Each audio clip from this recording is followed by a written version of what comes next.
మీ మోకాల నొప్పులకు ఎటువంటి సర్జరీ లేకుండా ఎపియాన్ పెయిన్ క్లినిక్ అందిస్తున్న అత్యాధునిక చికిత్స. నమస్కారం. మనతో పాటు డాక్టర్ ముఖర్జీ గారు ఉన్నారు. వారు ప్రఖ్యాత ప్రముఖ కార్డియాలజిస్టు. గుండెకు సంబంధించిన వ్యాధులు, అనారోగ్యం నుంచి ఎలా మనం బయటపడాలి, గుండెను ఆరోగ్యంగా బలంగా ఎలా ఉంచుకోవాలి, మనిషి అన్ని రకాలుగా ఆరోగ్యంగా ఉండాలంటే ఏం చేయాలి, అదేవిధంగా కరోనా వస్తున్న సందర్భంలో గుండెకి, వ్యాక్సిన్కి, కరోనాకి ఉన్న అనుబంధం కూడా తెలుసుకునే ప్రయత్నం చేద్దాం. నమస్కారం డాక్టర్ గారు. జనరల్గా గుండెపోటు అనేది పెరిగినాయి, హార్ట్ అటాక్స్ పెరుగుతున్నాయి, వయసులకు సంబంధం లేకుండా అన్ని వయసుల వాళ్ళకి వస్తున్నాయి. ఈ గుండెపోట్లు సంకేతం మనకని ముందుగా తెలుస్తుంది అసలు? అంటే గుండెపోటు వచ్చేదానికి కొంతమందికి సంకేతాలు తెలుస్తాయండి, కొంతమందికి తెలియవు. ఎలా తెలుస్తాయి అని అంటే, ఇప్పుడు ఫర్ ఎగ్జాంపుల్ మీకు ఎప్పుడైనా కూడా గుండెల్లో మంటగా అనిపిస్తోంది అనుకోగానే ఏం చేస్తారు, కొంచెం ఏదో ఒకటి ఇనో తాగుదాము, లేకపోతే ఇంకోటి ఏదో వేసుకుందాం అని అనుకుంటారు. గుండెలో మంటగా అనిపించినప్పుడు అది నడిస్తే కనుక ఎక్కువ అవుతుంటే అది ఖచ్చితంగా సీరియస్గా తీసుకోవాలి. అలాంటి సిమ్టమ్ కనుక ఉంటే మనం ఖచ్చితంగా ఇంపార్టెన్స్ ఇవ్వాలి. మంట అయినా కావచ్చు, నొప్పి అయినా కావచ్చు, బరువుగా ఉండటం కావచ్చు, పట్టుకున్నట్టు కావచ్చు, ఏ రకంగా ఉన్నా మనం నడిచినప్పుడు కానీ, లేకపోతే మెట్లు ఎక్కినప్పుడు కానీ, మెరక ఎక్కినప్పుడు కానీ మనకి డిస్కంఫర్ట్ వస్తుంది అని అంటే మనం ఇమ్మీడియట్గా గుండెకి సంబంధించిన ప్రాబ్లం అని అనుకోవాలి. ఇది మొట్టమొదటి సిమ్టమ్. గుండెకి సంబంధించి మొత్తం 5 రకాల సిమ్టమ్సే ఉంటాయి. 5 రకాల సిమ్టమ్స్లో ఈ ఛాతీ నొప్పి అనేది ఒకటైతే, ఆయాసం ఒకటి. మనకి ఇంతకుముందు లేకుండా ఇప్పుడు కొత్తగా ఆయాసం వస్తుంది అనుకోండి. ఎస్పెషల్లీ షుగర్ ఉండే వాళ్ళకి నొప్పి రాదు కాబట్టి వాళ్ళకి మిగతా సంకేతాలు ఏమున్నాయో తెలుసుకోవాలి. దాంట్లో ప్రధానంగా ఆయాసం అనమాట. అంటే నడిస్తే కానీ, లేకపోతే మళ్ళీ ఎత్తెక్కినప్పుడు కానీ ఆయాసం ఇంతకుముందు లేని విధంగా వస్తుంది అనుకోండి, వాళ్ళని మనం జాగ్రత్తగా చూడాలి. మూడోది మనకి కళ్ళు తిరగటం లాంటిది. అంటే ఇప్పుడు మీరు ఎస్పెషల్లీ నడిచినప్పుడు కనుక కళ్ళు తిరుగుతున్నాయి అని అంటే అది కూడా గుండెకి సంబంధించి. నాలుగోది గుండె దడ రావడం. అంటే గుండె వేగంగా కొట్టుకోవడం కానీ, నెమ్మదిగా కొట్టుకోవడం కానీ మనకి దడ కింద తెలుస్తుంది అనమాట. అంటే నార్మల్గా మన గుండె చప్పుడు మనకి తెలియదు. ఎస్పెషల్లీ మనం నార్మల్గా డే టు డే పనులు చేసుకునేటప్పుడల్లా గుండె మనకి తెలియదు. పడుకున్నప్పుడు మాత్రం కొంతమందికి వినిపిస్తూ ఉంటుంది, ఎస్పెషల్లీ ఎడమవైపు తిరిగి పడుకుంటే. బట్ అట్లా కాకుండా కొంచెం అబ్నార్మల్గా మన గుండె మనకు వినపడుతుంది అని అంటే అది కూడా మనకి గుండె జబ్బుకి చిహ్నం కింద భావించాలి. ఇక 5వ సిమ్టమ్ ఏంటంటే కాళ్ళకు వాపులు రావడం. ఇంతకుముందు లేకుండా ఇప్పుడు కొత్తగా కాళ్ళకు వాపులు వస్తుంటే మనం గుండెకి సంబంధించి ఆలోచించాలి. ఇవి మనకి warning signs. But most important, నడిచినప్పుడు మనకి ఛాతిలో పట్టుకున్నట్టు ఉండడం. ఇది మాత్రం ప్రజల్లోకి అర్థమైంది అని అంటే మనం చాలా ఇంపార్టెంట్ అనమాట. అంటే చాలామంది గ్యాస్ అనుకుంటుంటారు, నడిచినప్పుడు మంట వస్తుంది కదా, మంట కదా వస్తుంది అని. మంట నడిస్తే రాదు గ్యాస్ ఉన్న వాళ్ళకి. నడిస్తే మంట వస్తుందంటే అది గుండెకి సంబంధించిందని తెలుసుకోవాలి. చిన్నవాళ్ళకు కూడా వస్తుంది కదా, అందరికీ అవే సిమ్టమ్స్ ఉంటాయి అన్ని వయసుల వాళ్ళకి? అన్ని వయసులో ఉండే వాళ్ళకి అలా ఉండవు. చిన్నవాళ్ళకి ఎస్పెషల్లీ నడిస్తే వచ్చే అవకాశం ఉంటుంది, వాళ్ళు చూసుకోవాలి. బాగా పెద్ద అయిపోయిన వాళ్ళకి కానివ్వండి, లేకపోతే షుగర్ ఎక్కువ రోజుల నుంచి ఉన్నా, బీపీ ఎక్కువ రోజుల నుంచి ఉన్నా వాళ్ళకి తెలియకపోవచ్చు. అంటే లోపల ప్రాబ్లం ఉన్నా బయటికి నార్మల్గానే ఉండొచ్చు. పేషెంట్కి 3 రక్తనాళాల్లో తీవ్రంగా బ్లాక్స్ ఉన్నాయి, సర్జరీ చేయించుకోవాలి అని చెప్పాం. అసలు ఎందుకు తెలిసింది ఆవిడకి, ఎవరో సజెస్ట్ చేస్తే సిటీ కాల్షియం స్కోర్ చేయించుకుంది. ఆ కాల్షియం స్కోరు 1000 పైన ఉంది. అందుకని వాళ్ళకి యాంజియోగ్రామ్ చేసినప్పుడు 3 రక్తనాళాల్లోనూ సివియర్గా బ్లాక్స్ ఉన్నాయి. ఆ బ్లాక్స్ ఉన్నాయి కదా, బైపాస్ చేయించుకోమంటే ఆయన అడిగిన మాట ఇది, అదేంటి సార్ మా అమ్మకి అసలు ఎప్పుడూ ఏమీ సిమ్టమ్స్ లేవు, కొంచెం కూడా ప్రాబ్లం లేదు అని. మనకి ఎట్లా మనం రోజు మనం చూస్తున్నాం టీవీల్లోనూ ప్రసార మాధ్యమాల్లో మనం ఏం చూస్తున్నాం, నిన్న తిరుపతి కొండ ఎక్కువ వచ్చారు, లేకపోతే నిన్న ఏదో ట్రెక్కింగ్ చేసుకొని వచ్చారు బాగున్నారు, ఇవాళ లేరు అనేది చూస్తున్నాం. అది ఎట్లా చూస్తున్నాం, ఈ బ్లాగ్స్ రోజులో అప్పటికప్పుడు వచ్చినవి కాదు, అవి లోపల ముందు నుంచే ఉన్నాయి, కానీ వాళ్ళకి తెలియట్లా. దీన్నే సైలెంట్ హార్ట్ అటాక్స్ అంటారు. అంటే మనకి లోపల ప్రాబ్లం ఉంది, కానీ ఆ ప్రాబ్లం బయటికి వ్యక్తం చేయలేకపోతుంది, మనకు తెలియట్లా. సో అందుకోసమే కాకుండా ఇంకో రకంగా కూడా ఎలా తెలియదంటే, మామూలుగా కొంతవరకు బ్లాక్ ఉందనుకోండి, మనం బాగా ఎత్తెక్కామనుకోండి, 4 అంతస్తులు ఎక్కామనుకోండి, కొంచెం నొప్పి వస్తుంది అనుకోండి, నెమ్మదిగా ఏం చేస్తామంటే 4 అంతస్తులు ఎక్కడ మానేస్తాం, కొద్దిగా ఇబ్బందిగా ఉందని 3 అంతస్తులు ఎక్కుతాం, లేకపోతే లిఫ్టే వాడతాం. అప్పుడు నాకేం లేదు కదా అనుకుంటాం. అట్లా పెద్దవాళ్ళు ఏం చేస్తారంటే కొంచెం లిమిట్ చేసుకుంటూ ఉంటారు వాళ్ళ యాక్టివిటీ. ఇప్పుడు ఒక 40 నిమిషాల్లో 4 కిలోమీటర్లు నడిచేవాళ్ళు 40 నిమిషాల్లో 2 కిలోమీటర్లే నడవడం మొదలు పెడతారు, స్లో చేస్తారు. అది ఇక మీరు 40 నిమిషాలు నడుస్తున్నారు, ఇంతకుముందు నడుస్తున్నట్టు ఎలా తెలుస్తుంది, తెలియదు. సో అట్లా మనకు తెలియకుండానే యాక్టివిటీ తగ్గించుకుంటూ రావటం వల్ల కూడా సిమ్టమ్స్ బయటపడవు. కాబట్టి సిమ్టమ్స్ ఉన్నా లేకపోయినా మనం టెస్ట్ చేసి ముందు ట్రీట్మెంట్ తీసుకోవాల్సిన అవసరం ఉంది. అంటే మామూలుగా ఈ గుండె బ్లాకేజ్ అనేది వయసును బట్టి మారుతుంటుందా, పెరుగుతుంటాయా బ్లాక్స్? ఆయన చెప్తా ఉన్నారు నాకు బ్లాక్స్ ఉన్నాయి అని అంటే, నేను అసలు బయట కాఫీ కూడా తాగనండి, ఇంట్లోనే కాఫీ తాగితే మళ్ళీ బయటకు వెళ్తే ఫ్రూట్స్ తప్ప నేను ఇంకేమీ తీసుకోను అని. సో అంత జాగ్రత్తగా ఉంటే మనకి జెనెటిక్గా మనకు ఉండే రిస్క్ మాత్రం ఉంటుంది. అంత జాగ్రత్తగా ఉన్నప్పటికీ కూడా మనం అంత జాగ్రత్తగా ఉన్నా, అంటే ఇప్పుడు మామూలుగా 60 ఏళ్ళకి ప్రాబ్లం రావాల్సింది, ఇంత జాగ్రత్తగా ఉన్నారు కాబట్టి ఆయనకి 70 ఏళ్ళకి వస్తుంది. సో రాకుండా ఉండదు, అంటే ఏజ్ పెరిగే కొద్దీ గుండె ప్రాబ్లం అనేది ఖచ్చితంగా వస్తుంది. ఆల్మోస్ట్ ఇప్పుడు 90 ఇయర్స్ దాటింది అనుకోండి, 80% మందికి అలా ఉన్న వాళ్ళకి గుండె ప్రాబ్లమ్స్ ఉంటాయి 90 ఇయర్స్ దాటిన వాళ్ళకి. సో వాళ్ళు అసలు ఏం చేస్తారు, ఏమీ చేయరు, బాత్రూమ్కి వెళ్తారు, తింటారు, కూర్చుంటారు, కాబట్టి సిమ్టమ్స్ లేకుండా ఉంటాయి. సో అందుకని ఏజ్ పెరిగిన తర్వాత ఏదైనా మనిషిని అస్తమయానికి తీసుకెళ్లేది గుండె జబ్బే. సో అట్లా నెమ్మదిగా ఏజ్ పెరిగే కొద్దీ అందరికీ వస్తుంది. అంటే మనిషి మరణాన్ని కూడా డిసైడ్ చేసేది గుండె ఆగిపోతే ద డెఫినేషన్ మనిషి వెళ్ళిపోయాడంటారు, డెఫినేషన్ గుండె అయిపోవడం. అంతే. సో గుండె ఆగిపోతేనే మనకు చావుని నిర్ధారించేదే గుండె ఆగిపోవటం. అదే దాని యొక్క డెఫినేషన్. అంటే ఇది క్యాన్సర్ ఉండనివ్వండి, ఇన్ఫెక్షన్ రానివ్వండి, కోవిడ్ రానివ్వండి, ఏదైనా సరే ఒక డాక్టర్ చూసి గుండె ఆగిపోయింది అని నిర్ధారించిన తర్వాతనే మనం మరణం కింద భావిస్తాం, ఇండియాలో ఎస్పెషల్లీ. మిగతా దేశాల్లో కొన్ని చోట్ల బ్రెయిన్ డెత్ అనేది సపరేట్గా ఉంటుంది. బ్రెయిన్ డెత్కి హార్ట్ ఆగిపోవడానికి మధ్యలో కూడా ఒక ఇది ఉంటుంది. కొంతమందికి బ్రెయిన్ పూర్తిగా చనిపోయిన తర్వాత హార్ట్ ఇంకా కొట్టుకుంటూ ఉంటే వాళ్ళ దగ్గర నుంచి అవయవాలు సేకరిస్తాం. మీరు ఈ జపాన్ సీక్రెట్స్ అని కొన్ని చెప్తుంటారు కదా, బాగా జనం బాగా ఇంట్రెస్ట్గా కూడా వింటారు.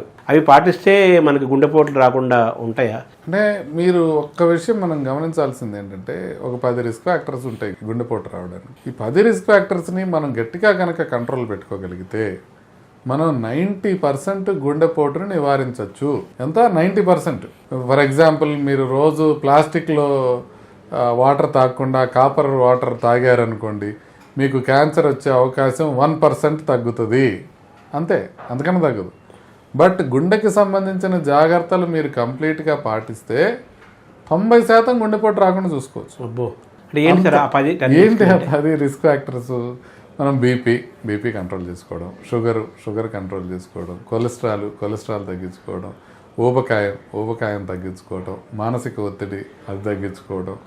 ఇట్లా మనకి అంటే ఆహారం జాగ్రత్తగా తీసుకొని, వ్యాయామం సరిగ్గా చేసి, మానసిక ఒత్తిడి తగ్గించుకొని, నిద్ర సరిగ్గా పోయి, మనకున్న రిస్క్ ఫ్యాక్టర్స్ని మనం తెలుసుకొని వాటిని కనుక కంట్రోల్ పెట్టుకోగలిగితే గుండెపోటు వచ్చే అవకాశం 90% తగ్గుతుంది. మనం చేయలేం కదా.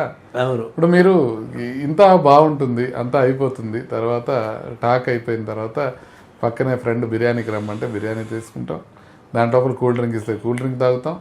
ఇక మనం ఏమేమి చేయకూడదని మనకు తెలుసో అవన్నీ మనం చేస్తూనే ఉంటాం. అంటే ఆ సెల్ఫ్ డిసిప్లిన్ లేకపోవటం ఖచ్చితంగా ఉండదు, ఎవరికీ ఉండదు. ఇంకెందుకు బతకడం అనిపిస్తుంది. మీరు ఒక డిన్నర్కి వెళ్ళారు, డిన్నర్లో ఫస్ట్ ప్లేట్స్ తీసుకోవడం దగ్గర బిజీగా ఉంటుంది, తర్వాత ఇంకెక్కడ బిజీగా ఉంటుంది తెలుసా? డెజర్ట్ కౌంటర్ దగ్గర వెయిటింగ్. ఖచ్చితంగా ఏది వదలటలేదని, స్వీట్లు కానీ ఐస్ క్రీమ్లు కానీ ఎక్కడైతే ఉంటాయో అక్కడ ఫుల్ బిజీగా ఉంటుంది. ఎంత పెద్ద పెళ్ళైనా, ఎన్ని కౌంటర్లు పెట్టినా. అంటే అందరికీ తెలుసు ఈ స్వీట్లు తినడం మంచిది కాదు అని, తెలియకుండా వాళ్ళు ఎవరు లేరు. అట్లా షుగర్ రా ఫామ్లో దాంట్లో బాగా ఆయిల్ ఉండి ఆ స్వీట్స్ తినడం అనేది ప్రమాదకరమని అందరికీ తెలుసు, కానీ అందరూ తింటూనే ఉంటారు. కార్డియాలజిస్టులు మీటింగ్ పెడితే కార్డియాలజిస్టుల మీటింగ్లో కూడా డ్రింక్ కూడా పెట్టుకుంటారు. డ్రింక్ ఉంటుంది, బిర్యానీ ఉంటుంది, స్వీట్స్ ఉంటాయి, అన్నీ ఉంటాయి, గుండె జబ్బుల డాక్టర్లు కూడా. సో అందుకని మనకు తెలిసిన విషయాలనే మనం పాటించం కాబట్టి గుండె జబ్బుల డాక్టర్లు అలా బిజీగా బతికేస్తుంటారు. కాకపోతే మనం కనుక పాటించగలిగితే, నిజంగా జాగ్రత్తలను తీసుకోగలిగితే అసలు రాకుండా ఉండవని కాదు, కానీ ఆల్మోస్ట్ 90% గుండె జబ్బులు తగ్గుతాయి. దాంట్లో భాగంగా జపాన్ వాళ్ళు చెప్పేది ఏంటంటే, ప్రధానంగా 2-3 ఉంటాయి వాళ్ళు చేసేది, అద్భుతంగా చేసేది. ఒకటి, ఆహారం విషయంలో చాలా జాగ్రత్తగా ఉంటారు. వాళ్ళకి లావు అనే మనుషులు కనపడరు అసలు. మీరు జపాన్ సీరియల్స్ కానీ జపాన్ సినిమాలు కానీ చూడండి, ఎక్కడ లావు అనే ఒక్క మనిషి కూడా కనపడ్డు, అంటే సైడ్ క్యారెక్టర్ కూడా కనపడ్డు, అంత సన్నగానే ఉంటారు. ఈవెన్ విలన్స్ కూడా సన్నగానే ఉంటారు, వాళ్ళ పక్కన ఉండే వాళ్ళు కూడా సన్నగానే ఉంటారు. సో అది ఒకటి. సో వాళ్ళు తినేది మళ్ళీ రైసే, కానీ ఆ రైస్ కూడా చాలా జాగ్రత్తగా తక్కువ తీసుకుంటారు. తక్కువ తీసుకోవడం అనేది కల్చరల్గా వాళ్ళకి చిన్నప్పటి నుంచి అలవాటు చేస్తారు. మనకి ప్రేమతో కూడింది ఆహారం. ఇప్పుడు ఒక తల్లి తన బిడ్డ పైన ప్రేమని ఏ విధంగా వ్యక్తం చేస్తుంది? అన్నం తిన్నావా నాన్న అని అడుగుతుంది.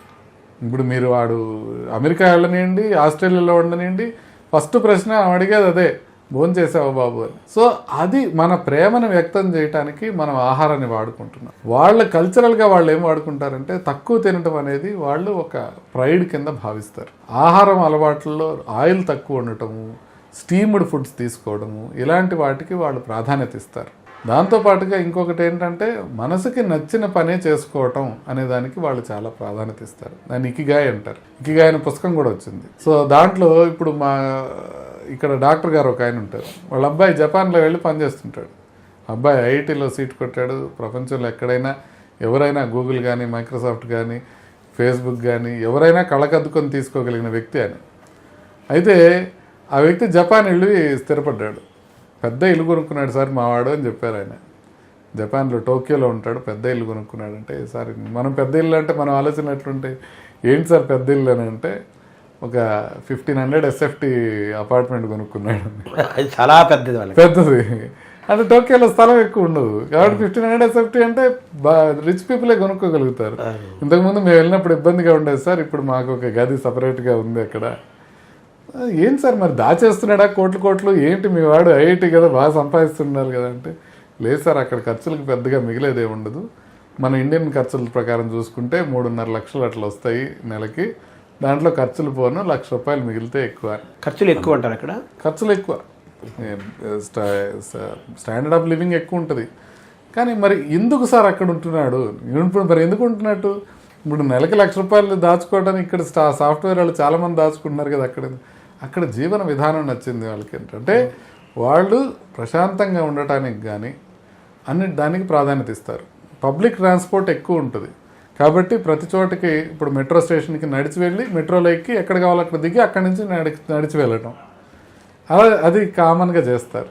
సో అంటే మనం వాకింగ్ చేయటానికి కానివ్వండి, మనం మానసికంగా ప్రశాంతంగా ఉండటానికి కానివ్వండి, వీటికి విలువ ఎక్కువ ఇవ్వడం జరుగుతుంది. ఆహారపు అలవాట్లకు కానివ్వండి. అంటే జపాన్ సీక్రెట్స్ అంటే మనం 1 2 3 4గా ఏం చెప్పాలి సార్? ఫస్ట్ థింగ్ ఆహారం, రెండోది ఊబకాయం లేకుండా చూసుకోవడం, మూడోది వాళ్ళకి మానసిక ఒత్తిడి అస్సలు తగ్గించుకునే ప్రయత్నం చేయటం. సో ఇవే వాళ్ళ రహస్యాలు, వాళ్ళకి ఇంకేమి లేవు. ఒకటి బాగా ఎక్సర్సైజ్ చేయటం, మంచి ఆహారం తీసుకోవటం, రెండోది ఆ మానసిక ఒత్తిడి లేకుండా చూసుకోవటం. ఇద్దరు కూడా వాళ్ళు పెందలాడే పడుకుంటారు, మనలాగా ఉండదు. ఫుడ్ ఈజ్ మెడిసిన్ అంటుంటారు. అలాగే ఆహారం పాత్ర కూడా మీరు చెప్పారు కదా. సో ఆహారం పాత్ర కూడా కీలకమైంది. చాలా అండి, ఆహారం పాత్ర మెయిన్. అది ఆహారంతోనే మనకి మెయిన్ వచ్చేది. మనం వాళ్ళు తినే ఫుడ్ కూడా అట్లా ఉంటుంది, బ్లాండ్గా ఉంటుంది. మీకు ఉప్పు చాలా తక్కువ ఉంటుంది జపనీస్ ఫుడ్లో. మనకి ఇక్కడ చైనీస్ ఫుడ్ తీసుకుంటే మనకి ఎక్కువ సాల్ట్ ఉంటుంది, కానీ చైనా ఫుడ్లో సాల్ట్ ఉండదు. అట్లాగే జపాన్ ఫుడ్లో అసలు సాల్ట్ ఉండదు, చాలా తక్కువ ఉంటుంది. వాళ్ళు అంత తక్కువ తీసుకుంటారు. మనం స్పూన్తో కానీ చేత్తో కానీ తింటాం, వాళ్ళు పుల్లలతో తింటారు. ఎంత తింటారు చెప్పండి? అక్కడే సరిపోయింది, సైజే సరిపోయింది. పుల్ల ఏమి చెప్తాను, సైజ్ మ్యాటర్స్ అని. మామూలుగా రైస్ అంటే మనకే రైస్, వాళ్ళకి రైస్ అన్నారు మీరు. అంటే కార్బోహైడ్రేట్స్ అనేది, అవాయిడ్ వైట్స్ అనేది కూడా బాగా మనకు వినపడుతున్న థియరీ కదా. సో వాళ్ళు తక్కువ క్వాంటిటీ తీసుకుంటారు, మనమేమో అన్నం ఎక్కువ, కూరలు తక్కువ తీసుకుంటాం, మన స్టైల్ తెలుగు వాళ్ళు ముఖ్యంగా.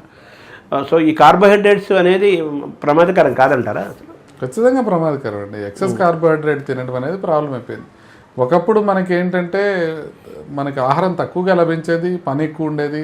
అప్పుడు కొంచెం అన్నం ఎక్కువ తిని పచ్చళ్ళతో తినటం అనేది అలవాటు అయిపోయింది. ఇప్పుడు అలా కాదు, ఆహారం అందుబాటులో ఉంది, పోషక విలువైన ఆహారం అందుబాటులో ఉంది. అయినా మనం రైస్ ఎక్కువ తింటున్నాం, కూరలు తక్కువ తింటున్నాం. ఒకప్పుడు కూరలు లేక పచ్చడేసుకొని తినేవాళ్ళు, ఇప్పుడు కూరలు ఉండి కూడా అన్నం ఎక్కువ తింటున్నారు. అది పొరపాటు. మనం అది మార్చుకొని మనం కూరలు ఎక్కువ తీసుకొని కొంత మేరకు రైస్ని మనం మార్చుకొని చిరుధాన్యాలు తినగలిగితే మనం ఖచ్చితంగా మన ఆహారం కూడా బెటర్ అవుతుంది ఖచ్చితంగా. కాకపోతే మనం గ్రీన్ రెవల్యూషన్ వచ్చినప్పుడు మన భారతదేశంలో 2 పంటలు ప్రధానంగా పండించారు, వరి, గోధుమ. దీనిపైనే కాన్సన్ట్రేషన్ ఉండేది. మనకి హరిత విప్లవాన్ని మనం చదువుకొని ఉంటాం. అది చేసింది ఇది. మనకి ఆహార భద్రత కొద్దిగా తగ్గిపోయిందని చెప్పి అప్పుడు దాకా మిల్లెట్స్ చాలా ఎక్కువ ఉండేవి, 40% మిల్లెట్స్ తినేవాళ్ళు. ఒక్కసారి హరిత విప్లవం రాగానే మనకి గోధుమ నార్త్ ఇండియాలోను, సౌత్ ఇండియాలో రైస్ తినడం ఎక్కువైపోయింది. సో వీటి ద్వారా మనకి ఎక్సెస్ కార్బోహైడ్రేట్స్ అయిపోతున్నాయి. సో దానివలన మనం అది మార్చుకొని కొంతవరకు ప్రోటీన్ కంటెంట్ ఎక్కువ ఉండి, ఫైబర్ కంటెంట్ ఎక్కువ ఉండే మిల్లెట్స్ కనుక తీసుకోగలిగితే మనం కొంతవరకు జబ్బులు తగ్గించుకోవచ్చు. అంటే జెనెటిక్స్ పాత్ర, మొబిలిటీ పాత్ర కూడా ఉంటుంది కదా హెల్త్లో. జెనెటిక్స్ పాత్ర చాలా ఉంటుందండి. ఇప్పుడు ఒక కార్డియాలజిస్టు అమెరికాలో బాగా నాకన్నా ఎక్కువ ప్రివెన్షన్ ఎట్లా మార్చుకోవాలి, ఎలా చేయాలి అని చెప్పే ఆ వ్యక్తి 55 ఏళ్ళకి చనిపోయాడు సడన్గా. అప్పుడు అందరూ కొంతమంది హేళన చేశారు, ఇదేంటి ఇదేదో సెకండ్ చెప్పే బల్లి కుడితిలో పడినట్టు ఈయన చనిపోయాడు, ఇంత బాగా చెప్తాడు అందరికీ అని. కాకపోతే అర్థం చేసుకోవాల్సింది ఏంటంటే వాళ్ళ ఇంట్లో ఎవరు కూడా 40 ఏళ్ళు దాటి బతకలా, వాళ్ళకి అంత సివియర్ ప్రాబ్లమ్స్ ముందు నుంచి ఉన్నాయి ఫ్యామిలీలో. సో అంత ప్రాబ్లమ్స్ ఉండి కూడా ఆయన 55 ఏళ్ళ వరకు బతకటం, దాన్ని ఆయన జాగ్రత్తలు తీసుకోవడం అన్నీ చూపించాడు. కాబట్టి ఆయన జాగ్రత్తలు తీసుకున్నాడు, కానీ అది ప్రధానం కాదు. ఆయన చెప్పే మాట అబద్ధం కాదు. ఇప్పుడు ఆయనకేదో తొందరగా అయిందని చెప్పి ఆయన చెప్పే మాట అబద్ధం కాదు, అదే అందరికీ ఉపయోగపడే మాట. అంటే వాళ్ళ ఫ్యామిలీ హిస్టరీ ప్రకారం చూస్తే 40 ఏళ్ళకి వెళ్ళిపోయారు గతంలో, ఈయన 55 ఏళ్ళు కంపేర్ వాళ్ళతో కంపేర్ చేసుకుంటే కొంచెం లాంగ్ లైఫ్. అయితే లైఫ్ స్టైల్ కూడా ఉంది కదా, ఇంత ఇంక్లూడ్ అయ్యింది కదా. లైఫ్ స్టైల్లో భాగంగానే మనకి ఫుడ్ లైఫ్ స్టైల్లో భాగంగానే ఇక ఇది కాకుండా వ్యాయామం అనేది కూడా మనం ఇన్కార్పొరేట్ చేసుకోవాలి రెగ్యులర్గా 1 గంట కనుక రోజు నడిస్తే ఆ గంటలో 6 కిలోమీటర్లు అయ్యేటట్టు చూసుకుంటే చాలా జబ్బులు నివారించగలుగుతాం. అట్లా వాకింగ్ ఒకటి చేయటం, మెడిటేషన్ ఒకటి. మనం ప్రపంచానికి పరిచయం చేసాం మెడిటేషన్ అనేది, బట్ మనం చెయ్యం. మెడిటేషన్ చేయటం అంటే బ్రీతింగ్ అనుకుంటారు చాలామంది, మెడిటేషన్ చేయటం అంటే యోగా అనుకుంటారు చాలామంది. కాదు, మెడిటేషన్కి విడిగా పద్ధతులు ఉన్నాయి, యూట్యూబ్లో దొరుకుతాయి. నేను కూడా ఒక వీడియో చేసి పెట్టాను, మెడిటేషన్ అంటే ఏంటి, ధ్యానం ఎలా చేయాలి అని. సో ఆ రకంగా మనం మెడిటేషన్ చేసుకుని మనం కనుక బాగుంటే, ఒకటి ఎక్సర్సైజ్, ఇంకోటి మెడిటేషన్, తర్వాత నిద్ర అలవాట్లు. అందరూ కూడా నైట్ 2 గంటల దాకా మెలకు ఉంటారు. ఇప్పుడు మన క్రికెట్ మ్యాచ్ ఎందుకంటే 2 గంటల దాకా ఆడారు. ఎందుకు ఆడారంటే 2 గంటల దాకా మెలుకోండి టీవీలో అందరూ చూస్తారని వాళ్ళకి తెలుసు కాబట్టి. కమర్షియల్గా వీళ్ళు ఎవరు 2 గంటల దాకా చూడకపోతే వాళ్ళు 2 గంటల దాకా ఆడరు. చూస్తున్నారు కాబట్టి వాళ్ళు అదే టైంకి ప్రసారం చేస్తున్నారు. ఎందుకంటే అలా నిద్ర లేకుండా చూస్తూ ఉంటారని. యువత ఎవ్వరు కూడా 2 గంటల మందులు నిద్రపోవట్లేదు. పిల్లలందరూ కూడా మారిపోయింది. అది ఒక గొప్పతనం అనుకుంటున్నారో ఏమనుకుంటున్నారో తెలియదు. దానివల్ల జబ్బులు వస్తాయనేది అందరికీ తెలుసు. జాబ్ చేసేవాళ్ళు ఉంటారు పాపం, బతుకు తెరువు కోసం నైట్ అమెరికన్ టైమింగ్స్ చేసేవాళ్ళు ఉంటారు, వాళ్ళు పర్వాలేదు. బట్ అసలు కేవలం వినోదం కోసం నైట్ టైం మెలకు ఉండి మార్నింగ్ టైం నిద్రపోయి ఇట్లా ఆరోగ్యాలను పాడు చేసుకునే యువతను చూస్తే భలే బాధ అనిపిస్తుంది. ఏం చేయలేకపోతున్నాం, ఎందుకంటే వాళ్ళు మా ఇష్టం, మా జీవన శైలి ఇంతే, మేము ఇంతే ఉంటాం అని చెప్పే పరిస్థితి ఉంది. మనం మొబైల్ కూడా వచ్చి చేరింది ఇప్పుడు. ఎగ్జాక్ట్లీ. మొబైల్ వల్ల మామూలుగా స్క్రీన్ చూడటం ఒక నష్టం అయితే, మొబైల్ వల్ల ఫుడ్ డెలివరీ యాప్స్తో ఇంకొక నష్టం జరిగింది. ఇప్పుడు మనకి 12ంటికి కావాలన్నా ఒక స్వీటు, ఒక బిర్యానీ ఇంటికి వస్తాయి నైట్ అర్ధరాత్రి కూడా. సో ఫుడ్ డెలివరీస్ ఏ టైంలో పడితే ఆ టైంలో మనం వెళ్ళి తీసుకొచ్చుకోకర్లా. కాస్త వెళ్తే కొన్ని క్యాలరీస్ ఖర్చు అయ్యాయి, ఇప్పుడు వెళ్ళాల్సిన అవసరం లేదు, వాళ్ళే తీసుకొచ్చి ఇస్తారు అంతే. మనం కూర్చోంటే వాడు కావాలంటే హాల్లోకి కూడా తెచ్చిస్తాడు. సో అలాంటి పరిస్థితి ఉంది. కాబట్టి ఒక పక్క క్యాలరీస్ కరగట్లేదు, ఇంకో పక్క ఆహారం ఎక్కువగా అందుబాటులో ఉంది. ఇంపార్టెంట్గా చెప్పాల్సింది ఉంది వ్యసనాలు బాగా ఎక్కువైపోయినాయి. మనం ఇప్పుడు స్మోకింగ్ చూస్తే ప్రపంచవ్యాప్తంగా స్మోకింగ్ తగ్గుతూ ఉంది, ఇండియాలో కూడా తగ్గుతూ ఉంది. కానీ ఇండియా 2 రకాల ఇండియా ఉంటుంది, మీకు తెలిసే ఉంటుంది. ఒకటేమో సూపర్ రిచ్ ఇండియా, ఇంకోటేమో middle class to lower class India. Super rich ఇండియాలో స్మోకింగ్ తగ్గిపోతుంది, మిడిల్ క్లాస్ లోవర్ మిడిల్ క్లాస్లో స్మోకింగ్ పెరుగుతూ ఉంది. నేను ఒక స్కూల్కి వెళ్ళాను, ఒక చిన్న ఇది చెప్పడానికి, వాళ్ళకి ప్రివెన్షన్ చెప్పడానికి, ఎలిమెంటరీ స్కూల్. దానికి వెళ్ళి పిల్లల్ని ఇప్పటి నుంచే ప్రిపేర్ చేయాలని అడుగుతూ, మీలో ఎంతమంది ఫాదరు స్మోక్ చేస్తారు అని అడిగాను నేను. అడిగితే క్లాసులో 300 మంది చేతులు ఎత్తారు. ఇదే ఇంటర్నేషనల్ స్కూల్లో అంతమంది ఎత్తారు చేతులు. అంటే డబ్బులు ఉన్న వాళ్ళు స్మోకింగ్ తగ్గించుకుంటుంటే డబ్బులు లేని వాళ్ళు స్మోకింగ్ బాధపడుతున్నారు. ఎంత ప్రాబ్లం చూడండి. వీళ్ళకి గుండె జబ్బులు పెరిగితే వీళ్ళు దానికి చికిత్స తీసుకోవడానికి వీళ్ళ దగ్గర డబ్బులు ఉండవు. కుటుంబం మొత్తం వీళ్ళ మీద ఆధారపడుతుంది. మగవాళ్ళే స్మోక్ చేసేది, ఆడవాళ్ళు కాదు. దాంతో ఒక కుటుంబ పెద్ద గుండె జబ్బు వచ్చి హార్ట్ ప్రాబ్లం వచ్చిన తర్వాత ఆయన ఇంతకు ముందులాగా జీవనోపాధికి తీసుకోలేడు. పిల్లల భవిష్యత్తు మొత్తం నాశనం అయిపోతుంది. అది డబ్బులు లేని వాళ్ళకి. అక్కడ మనకి ప్రాబ్లం వస్తుంది. సోషో ఎకనామిక్ డిస్పారిటీ పెరుగుతూ ఉండటంతో ఆరోగ్య అంశాలన్నీ కూడా మనకి మారిపోతున్నాయి. ఇంతకుముందు వ్యవసాయ కూలీలు ఎక్కువగా పనిచేసేవాళ్ళు, ఇప్పుడు వ్యవసాయ కూలీలకు ఎవరు పని చేయట్లా, బీహార్ నుంచి తెచ్చిపెట్టుకుంటున్నారు. సో ఇప్పుడు కాబట్టి మనం పనిచేసేది తగ్గిపోతుంది, ఆహారం ఎక్కువ అందుబాటులో ఉంటుంది. పని తగ్గిపోయి ఆహారం ఎక్కువగా ఉండటం, వ్యసనాలు ఎక్కువైపోయినాయి. డ్రింక్, స్మోక్ విపరీతం. ఇప్పుడు డ్రగ్స్ వచ్చాయి, అలాగే వేపింగ్ అంటున్నారు, ఈ సిగరెట్స్ అంటున్నారు. ఈ సిగరెట్స్ కూడా, ఈ సిగరెట్స్ వల్ల కూడా చాలా ప్రమాదం ఉంది. ఈ సిగరెట్స్లో నికోటిన్ ఉంటుంది. నికోటిన్ లేదనుకొని తాగుతున్నారు పిల్లలు. ఏంటి, సిగరెట్ తాగితే తప్పు కానీ వేపింగ్ చేస్తే తప్పేంటి అని అంటున్నారు. వాళ్ళకి తెలియదు వేపింగ్ చేయడం ప్రమాదం అని. సో ఆ రకంగా ఇండియాలో బ్యాన్ ఉంది వేపింగ్, కాకపోతే ప్రతి స్కూల్లో అందుబాటులో ఉంది వేపింగ్. పిల్లలు విపరీతంగా తాగుతున్నారు. మనం కోలుకోకపోతే వేపింగ్తో చాలా ప్రమాదం ఉండే అవకాశం ఉంది. అది నేను చేసి పెట్టాను వీడియో, ఎవరు చూడని కూడా చూడలే, ఇంత ప్రమాదం ఉందని చెప్తారు. డాక్టర్ దాకా ఎప్పుడు రావాలో కూడా తెలియని పరిస్థితుల్లో ఉన్నారు ప్రస్తుతం. అవును. తర్వాత సార్ మీరు ఫుడ్ టాపిక్ తీసుకొచ్చిన క్రమంలో ఆవకాయ అన్నం మంచిదని మీరు ఒక ప్రచారం జరుగుతుంది. అలాగే నెయ్యి గురించి, నెయ్యికి హార్ట్కి మన లింక్, నెయ్యిని ఆయుర్వేదం వాళ్ళు ఒక రకంగా చెప్తారు, నెయ్యి మంచిది అంటారు, మంచిది కాదంటారు. అలాగే ఆవకాయ అన్నం చాలా మంచిది అంటారు.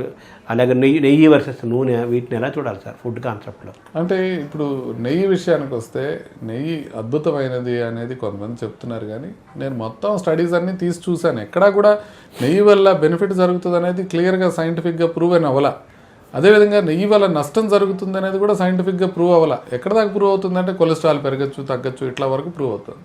అది కంప్లీట్గా ఒక స్టడీ జరిగి దానికి రిజల్ట్ వచ్చే వరకు నెయ్యి ఎక్కువ తీసుకోవడం మంచిది కాదు అని నా అభిప్రాయం. ఇప్పుడు ఎందుకంటే వెస్ట్రన్ కంట్రీస్ ఎవరు నెయ్యి మీద పరిశోధన చేయరు, ఇండియాలో అసలు పరిశోధనే చేయరు. ఇండియాలో అసలు పరిశోధన జరగదు, చాలా లో క్వాలిటీ పరిశోధన జరుగుతుంది. వెస్ట్రన్ కంట్రీస్లో పరిశోధన చేయడానికి వాళ్ళ దగ్గర నెయ్యి అందుబాటులో ఉండదు, వాళ్ళు ఎవరు నెయ్యి తినరు, వాళ్ళ యూసేజ్ కాదు, వాళ్ళ రుచికి అలవాటు పడలా మనలాగా. సో అందువలన మనకి దాని గురించిన కంప్లీట్ ఇన్ఫర్మేషన్ రావట్లేదు, దానికోసం వెయిట్ చేయాలి. సో అది నెంబర్ 1. రెండోది మీరు అడిగింది నెయ్యి వర్సెస్ నూనె. నెయ్యి వర్సెస్ నూనె కూడా ఎంత తక్కువ తీసుకోగలిగితే అంత మంచిది. మనం నెలకి సగటున తలకి 1/2 కేజీ మించకుండా తీసుకోగలిగితే నూనె అది అందరికీ మంచిది. అది ఏ నూనె అనేది పక్కన పెట్టండి, బట్ నెలకి 4 మనుషులు ఇంట్లో ఉంటే 2 కేజీలు మాత్రమే అవ్వాలి నూనె. అంతకన్నా ఎక్కువ అవుతుంది అని అంటే మనం ఏదో ప్రాబ్లం చేస్తున్నట్టు. సో అదొకటి చూసుకోవాలి. రెండోది గానుగ నూనె అని అంటారు, మంచిదే, గానుగ నూనె తీసుకోవచ్చు, తప్పేం లేదు, కాకపోతే మలినాలు లేకుండా ఉండేటట్టు చూసి తీసుకోవాలి. సో గానుగ నూనె వేపుళ్ళకి పనికిరాదు. మీరు వడలు చేసుకోవడానికి, గారెలు చేసుకోవడానికి గానుగ నూనెలో చేస్తే అవ్వదు. అప్పుడు మనం రిఫైండ్ ఆయిల్ వాడుకోవాలి. అసలు వేపుళ్ళు తినడమే మంచిది కాదు కాబట్టి రిఫైండ్ ఆయిల్ తగ్గించుకోండి, బట్ అవసరమైనప్పుడు అది వాడుకోండి. రెగ్యులర్గా మీరు వేరుశనగ నూనె కానీ, నువ్వుల నూనె కానీ ఇవి మార్చుకుంటూ వాడటం మంచిదే, ఒకటే నూనె కాకుండా. ఆవకాయ అన్నం గురించి, ఆవకాయ అన్నానికి మామూలుగా అన్నం తింటే మనకి దానికి ఎస్పెషల్లీ పాలిష్డ్ రైస్తో మనం అన్నం తిన్నప్పుడు షుగర్ ఒక్కసారిగా పెరుగుతుంది. సో అందుకే రైస్ అనేది మనకి అంత పాలిష్డ్ రైస్ అనేది క్విక్గా మనకి పెరిగిపోతుంది షుగర్. అందుకని దాని గ్లైసిమిక్ ఇండెక్స్ అంటారు. గ్లైసిమిక్ ఇండెక్స్ ఎక్కువ ఉందంటే షుగర్ని ఎక్కువగా తొందరగా పెంచుతుంది అని, గ్లైసిమిక్ ఇండెక్స్ తక్కువ ఉందనంటే తొందరగా పెరగట్లేదు అని. తొందరగా పెరిగితే ప్రమాదం, ఎందుకంటే తొందరగా పెరిగితే ఇన్సులిన్ పెరుగుతుంది కాబట్టి. అందుకని తొందరగా పెరగకుండా ఉండే ఆహారం మంచిది. మామూలుగా వైట్ రైస్తో తొందరగా పెరుగుతుంది కాబట్టి వైట్ రైస్ని తొందరగా పెరగకుండా చేసేవి ఏంటంటే, దాంట్లో మీరు ఏదైనా పప్పు కలుపుకున్నారనుకోండి తొందరగా పెరగదు, దాంట్లో ఆవకాయ అన్నం కలుపుకున్నారనుకోండి తొందరగా పెరగదు. అంతేగాని ఆవకాయ మంచిదని కాదు, ఆవకాయలో ఉండేది ఉప్పు, కారం, నూనె ఎక్కువ ఉంటుంది, అదేం మంచిదని కాదు. కాకపోతే అన్నంతో పెరిగినంత ఫాస్ట్గా ఆవకాయ అన్నంతో పెరగదు, అంతవరకే తప్ప ఆవకాయ అన్నం గొప్పదనేది ఏమీ కాదు. దాని లెవెల్స్ని కంట్రోల్ చేయడం కోసం ఒక చిన్న దాని ఏమంటారు స్పీడో, దానికన్నా మీరు బ్రౌన్ రైస్ తింటే ఇంకా మంచిది. ఇప్పుడు మీరు అంటే లేకపోతే చిరుధాన్యాలు తింటే ఇంకా మంచిది, మీకు తొందరగా పెరగదు. అంటే మనం గ్లైసిమిక్ ఇండెక్స్ తగ్గించుకోవడానికి ఆవకాయ వాడాల్సిన పని లేదు. చిరుధాన్యాలు తీసుకోండి, పాలిష్డ్ రైస్ కాకుండా కొంతమేరకు బ్రౌన్ రైస్ తీసుకోండి, ఈ రకంగా మీరు పెంచుకోవడానికి. అంటే మజిల్ పవర్ బాగా పెరగాలంటారు, అలాగే ప్రోటీన్ చాలా మంచిది అంటారు. మనకి వెజిటేరియన్, నాన్ వెజిటేరియన్ ఫుడ్లో మనకు ఏది మీకు బెస్ట్ అంటారు సార్? మీకు లాంజివిటీ మీకు తరపున మీకు ఎక్కువ కాలం బతకాలని ఉంటే ఖచ్చితంగా వెజిటేరియన్ ఫుడ్డే ఇంపార్టెంట్, దాంట్లో ఏం డౌట్ లేదు. మీరు కేవలం వెజిటేరియన్ కాకుండా వీగన్ అంటారు అమెరికాలో. వీగన్ అంటే వెజిటేరియన్ ఫుడ్లోంచి పాలకు సంబంధించిన ఉత్పత్తులన్నీ తీసేస్తే వచ్చేది వీగన్ డైట్. వీగన్ డైట్ తిన్నవాళ్ళు ఎక్కువ కాలం బతుకుతారు, దాంట్లో ఏం డౌట్ లేదు. కాకపోతే ఎక్కువ కాలం బతకడమే మీ లక్ష్యం అయితే అది తీసుకోవచ్చు. లేదు అట్లా కాదు, మీరు నేను మొత్తం అన్నీ కావాలి, నాకు ఆనందం కావాలి అని తీసుకుంటే మీరు నాన్ వెజ్ తీసుకోవచ్చు, తప్పేం లేదు నాన్ వెజ్ తీసుకుంటే. కాకపోతే నాన్ వెజ్ తీసుకునే వాళ్ళకన్నా వీగన్స్ ఎక్కువ కాలం బతుకుతారు, అంతవరకైతే ఉంది క్లియర్గా. ఎక్కువ కాలం అంటే మందులు వేసుకొని ఎక్కువ కాలం కాకుండా ఆనందంతో పాటు ఆరోగ్యము, ఆనందము, మందులు వాడకుండా హెల్తీగా ఎక్కువ కాలం గడపడమే కదా గడపడం అంటే. అవునండి, అవును, ఖచ్చితంగా మీరు హెల్తీగా ఎక్కువ కాలం బతకటమే కావాలి. హెల్తీగా ఉండటంలో మీకు హుషారుగా ఉండాలి, మీకు హ్యాపీనెస్ ఉండాలి, మెంటల్ హ్యాపీనెస్ కూడా ఉండాలి. ఇప్పుడు చిన్నప్పటి నుంచి వెజిటేరియన్ తినేవాడిని నాన్ వెజ్ తినమనడం పొరపాటు. అదే చిన్నప్పటి నుంచి నాన్ వెజ్కి అలవాటు పడినవాడిని నువ్వు వెజిటేరియన్తోనే తింటే నువ్వు ఎక్కువ కాలం బతుకుంటావంటే వాడికి ఎక్కువ కాలం బతుకున్న కన్నా చికెన్ తినడం ఇష్టం వాడికి. సో అందుకని ఎవరి ప్రవృత్తికి వాళ్ళు వదిలేసేయాలి. ఇప్పుడు కరోనా గురించి మళ్ళీ వార్తలు వస్తున్నాయి, కరోనా విజృంభిస్తున్న కరోనా కేసులు పెరుగుతున్నాయని, మరణాలు సంభవిస్తున్నాయని అంటున్నారు. సో ఇప్పుడు వస్తున్న ఈ కరోనాని మీరు ఎలా చూస్తున్నారు సార్? అంటే కరోనా అనే కేసులు అయితే పెరుగుతున్నాయి. మనకి మరణాలు కూడా 30 మరణాలు వచ్చినాయి ఇండియాలో ఇప్పుడు దాకా అని చెప్పడం జరిగింది. అయితే ఎవరిలో పరీక్ష చేస్తున్నాం అనే దాన్ని బట్టి మరణాల సంఖ్యను మనం లెక్కేసుకోవాలి. ఇప్పుడు ఫర్ ఎగ్జాంపుల్ ఇప్పుడు ఒక మన శరత్ సిటీ మాల్ కానీ లేకపోతే ఫోరం మాల్కి కానీ వచ్చిన వాళ్ళందరికీ మనం కోవిడ్ టెస్టులు చేసామనుకోండి. లేటెస్టే 1,00,000 మందికి చేసామనుకోండి. ఒక 500 మందికి పాజిటివ్ వచ్చింది అనుకోండి. 500 మందిలో ఒక్కడు కూడా చనిపోడు, శుభ్రంగా ఉంటారు. కానీ ఇక్కడ టెస్ట్ చేస్తుంది అట్లా 1,00,000 మందికి కాదు. ఇప్పుడు ఇండియాలో మనకి టెస్టులు ఎక్కడ చదువుతున్నామంటే మన హాస్పిటల్లో పైన ఐసీయూ ఉంటుంది, 3rd ఫ్లోర్లో ఐసీయూలో, అన్ని హాస్పిటల్స్లో ఐసీయూలో ఉన్న పేషెంట్లు, బాగా సిగ్గా ఉన్న పేషెంట్లు, వాళ్ళకి అందరికీ చేస్తున్నారు. వాళ్ళకి పరీక్ష చేసినప్పుడు వాళ్ళలో కొంతమంది చనిపోతారు కదా, అట్లా ఈ 30 మంది చనిపోవడం జరిగింది. అంతే తప్ప కోవిడ్ న్యూమోనియా వచ్చి చచ్చిపోవట్ల. ఎందుకు అనంటే మనకి ఇప్పుడు వస్తున్న స్ట్రెయిన్ ఒమిక్రాన్ అనే స్ట్రెయిన్, దాంట్లో JN1 అనే స్ట్రెయిన్ వస్తుంది. దాంట్లో XDV అని, LF7 అని, NB1.1 అని, 1.8.1 అని ఇట్లాంటి స్ట్రెయిన్స్ వస్తున్నాయి. ఇవన్నీ కూడా ఒమిక్రాన్ సబ్ వేరియంట్సే. కాబట్టి ఈ ఒమిక్రాన్ నుంచి వస్తున్న వేరియంట్స్ కాబట్టి వీటితో ప్రమాదం ఉండదు, వీటితో లంగ్ బాగా ఎఫెక్ట్ అయ్యే అవకాశం చాలా తక్కువ. అంతేగాని మిగతా జలుబు, దగ్గు ఇట్లాంటివన్నీ ఉండొచ్చు. ఊపిరితిత్తులు మనకి తెల్లగా అయిపోయాయి ఇంతకుముందు, అలాంటి ప్రాబ్లమ్స్ ఒమిక్రాన్తో తక్కువ వస్తున్నాయి. అందుకని భయపడాల్సిన అవసరం లేదు. కాకపోతే ముందు జాగ్రత్తగా పెద్దవాళ్ళు ఎవరైతే వేరే వేరే జబ్బులు ఉన్నారో, వాళ్ళు జలుబు చేసినా కూడా ప్రాబ్లం అయ్యే అవకాశం ఉంటుంది. వాళ్ళు కొంచెం జాగ్రత్తగా ఉండి కొన్ని రోజులు జాగ్రత్తగా ఉంటే నెక్స్ట్ నేను మొన్నే అనుకున్నాను ఈ పాటికి తగ్గిపోయి ఉండాలి ఈ వేవ్ అనేది. మనం నెంబర్స్ చేసుకునే కొద్దీ నెక్స్ట్ 10-15 రోజుల్లో ఇది పూర్తిగా పోయే అవకాశం ఉంటుంది. భయపడాల్సిన అవసరం ఏమీ లేదు దీని గురించి. సో గతంలో మనం వ్యాక్సిన్లు తీసుకున్నాం కదా సార్, వాటి తాలూకు ఇమ్యూనిటీ లోపల ఉంటుందా, వెళ్ళిపోయిందంటారు? ఇమ్యూనిటీ చాలా వరకు తగ్గిపోయి ఉంటుంది. మనం తీసుకుంది కూడా ఆల్ఫా వేరియంట్కి వ్యతిరేకంగా తీసుకున్నాం. తర్వాత డెల్టా వచ్చింది, డెల్టాకి వ్యతిరేకంగా కూడా అది పనిచేసింది. ఒమిక్రాన్కి వ్యతిరేకంగా అది సీరియస్ కాకుండా పనిచేస్తుంది. అయితే ఒమిక్రాన్తోనే సీరియస్ అవ్వట్లా, ఇంక మరి సీరియస్ కాకుండా పనిచేసేదే ఉంది. అందుకని బూస్టర్స్ అవి అవసరం లేదు. కానీ ప్రస్తుతానికి మాత్రం కొంత జాగ్రత్తలు తీసుకొని గవర్నమెంట్ జాగ్రత్తగా మానిటర్ చేస్తూ, ఒకవేళ కొత్త వేరియంట్ ఏమైనా డెవలప్ అవుతుందేమో అనేది వాళ్ళు జాగ్రత్తగా చూడాలి. ఎందుకంటే కొత్త వేరియంట్ డెవలప్ అయితే ఇదంతా మారిపోతుంది, మళ్ళీ సడన్గా మనం భయపడాల్సిన అవసరం వస్తుంది. Thank you. నమస్తే.